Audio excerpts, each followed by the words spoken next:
में मेवात के गंगोली गांव की महिलाओं ने पानी की किल्लत से परेशान होकर गांव में मटका फोड़ प्रदर्शन किया। साथ ही सरकार प्रशासन के खिलाफ जमकर नारेबाजी की। पानी की किल्लत से गुस्साए महिलाओं ने जमकर बवाल काटा। उनका कहना है कि पिछले कई वर्षों से पानी की कमी गांव में खलती आ रही है। पीने के पानी के लिए घर घर भटकना पड़ता है। उन्होंने कहा कि अगर पूरे गांव को पानी नहीं मिला तो गांव के पानी बूस्टर चैम्बर को तोड़ दिया जाएगा। गांव के लोगों ने जिला प्रशासन से मांग की कि जल्द से जल्द उन्हें पानी की आपूर्ति गांव में की जाए। भाई कई साल से है, जो घर ना देखे जाएंगे एक बाल्टी भर दी, कहने कुंडी बंद कर ली, ऐसे डोलेंगे जैसे पागल डोले।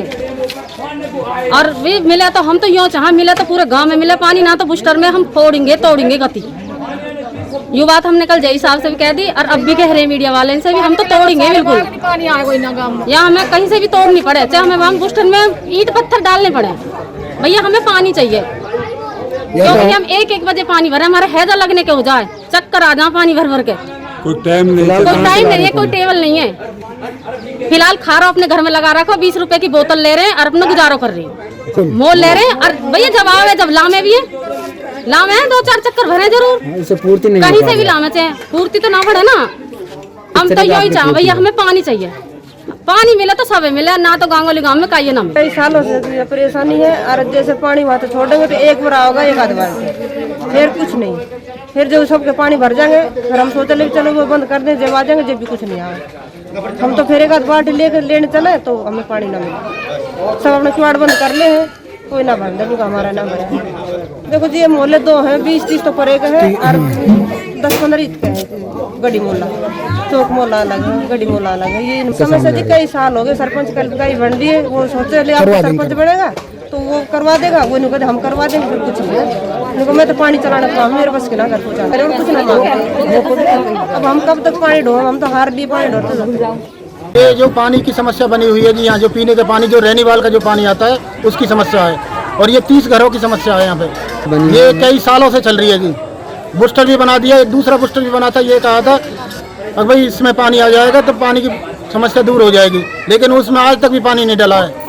फिलहाल कहीं नहीं, इधर उधर से कोई खेतों से ला रहा, कोई कहीं से ला रहा, इधर उधर इनके जो औरतें जाती हैं इनके बाल भी उड़ गए, इनको कोई पानी भी नहीं भरने देता। इस मामले को लेकर हम कई बार एक्शन साहब को, DC साहब को पलवल भी गए हैं, SC साहब तक भी बात पहुंची है। आश्वासन ये कह देते हैं, बाकी कोई आश्वासन नहीं है। ये कहते हैं हम पे विश्वास करो, हम पानी दिलाएंगे।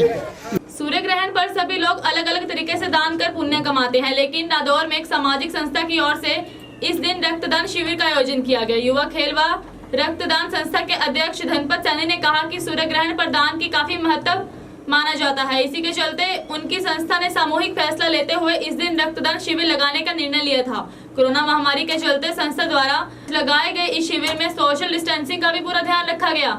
शिविर में रेड क्रॉस की टीम ने अपनी सेवाएं दी और दर्जनों युवाओं द्वारा किया गया रक्त एकत्रित किया। युवा खेल एवं रक्तदान संस्था की ओर से अपना रक्तदान शिविर का आयोजन किया गया। तो जो सबसे बड़ी बात है वो सूर्य ग्रहण का दिन है, जिसमें दान का महत्व बहुत माना जाता है। और अगर देखें तो रक्तदान से बड़ा कोई दान नहीं है, ये सोचकर भी रक्तदान शिविर लगाया गया।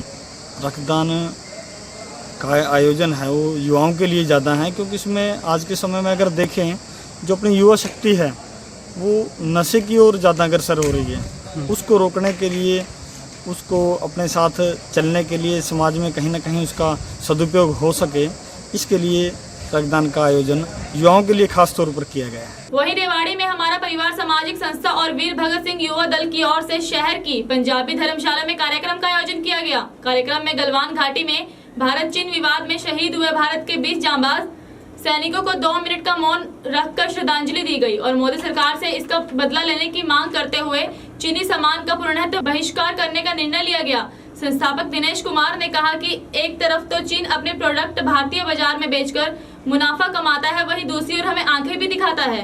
हमारा शीर्षक था, अगर भारत माता से करते हैं प्यार तो चाइनीज आइटम का करे बहिष्कार। उसमें हमारा बिल्कुल स्पष्ट उद्देश्य था कि चाइना जो भारत को एक बाजार के रूप में इस्तेमाल करता है, पैसा यहाँ से कमाता है और उसी पैसे से ली हुई गोलियाँ और बारूद से हमारे देश के सैनिकों को, हमारे भाइयों को मारता है, पीठ पर छुरा घोंपता है और अपनी किसी भी बात पर कायम नहीं रहता। वैसे ऊपर से दिखाता है कि हमारी बातचीत चल रही है, लेकिन अचानक वार करना, जिसे कहते हैं धोखे से मारना, ये उसकी पुरानी तरबियत है और 1962 में भी उसने हमारे साथ यही किया।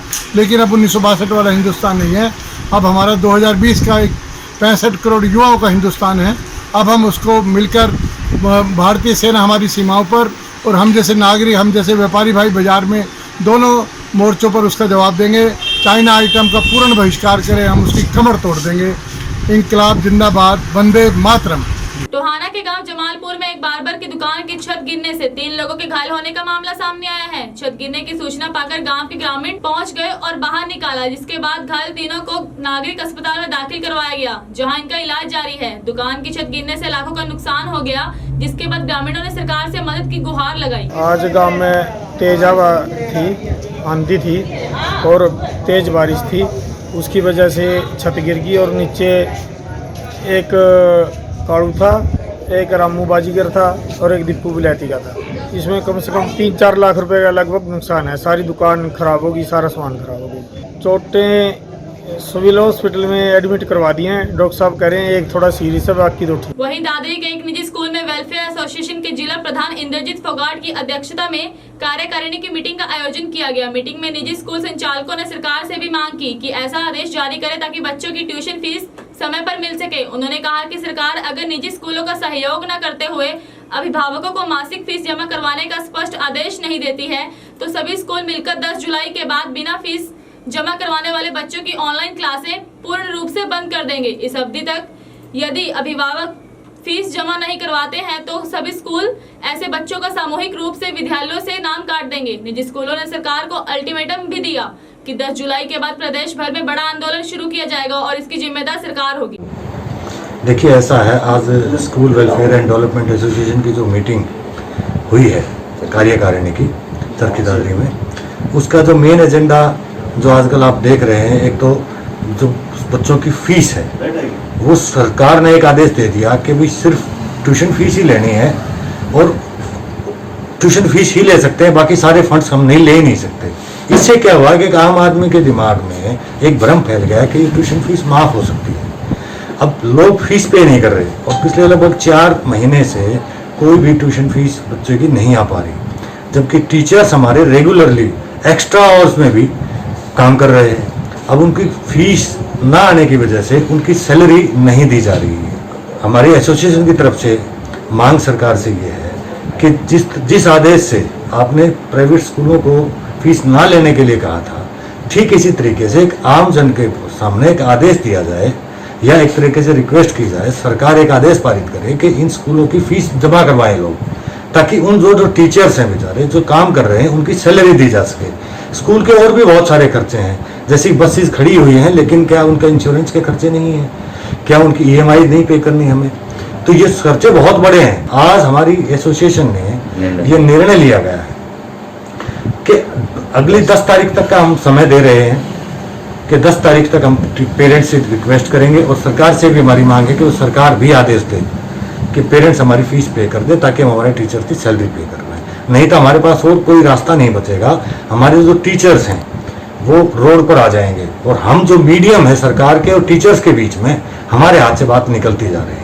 हम उन टीचर्स को रोक नहीं पाएंगे। आने वाला समय में 10 तारीख के बाद बहुत बड़ा आंदोलन हो सकता है और हमें इस आंदोलन में भागीदार होना पड़ेगा। और 10 तारीख के बाद जो आंदोलन हम करने जा रहे हैं उसमें एक बात और भी ये भी है कि जिन बच्चों की फीस 10 तारीख तक जमा नहीं हो पाएगी उन बच्चों का हम नाम स्टॉक ऑफ कर देंगे और दूसरी बात, आगे उनकी ऑनलाइन क्लासेस को परमानेंटली बंद कर देंगे जब तक उनकी फीस जमा नहीं हो पाएगी। 5 को पंचनामा देखने के लिए दीप एक्सप्रेस न्यूज को लाइक एंड सब्सक्राइब कीजिए।